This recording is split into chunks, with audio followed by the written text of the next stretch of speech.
Ek groet U in die liefdesnaam van Jesus Christus vanoggend. Soek jy dalk oorwinning? Soek jy dalk 'n deurbraak in jou seisoen? Die Here lê gister hierdie woord op my hart en net soos hierdie boom wat U daar sien, wil U so standvastig wees soos hierdie boom. Wil U takke uitsprei om koelte in U seisoen te gee. Weet jy, daar was 'n koning in die Ou Testament, in 2 Konings. En hy het deur 'n moeilike tyd gegaan en hy het baie dinge gehad wat op die horison vir hom wag. En hy het gaan raad vra by Elisa, 'n profeet.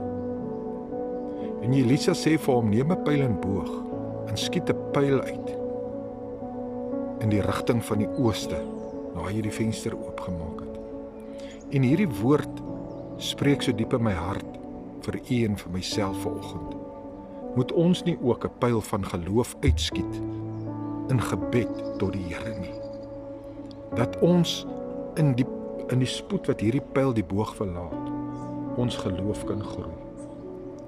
Weet jy, ek wil hierdie saak by U laat vanoggend. Dink 'n bietjie daaroor na. Job het gesê, sluit 'n verbond met jou oë.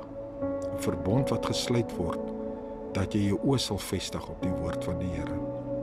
Ek is pastoor Gary, 5 minute brood en water, 5 minute woord. Groete. Jesus is lief vir U.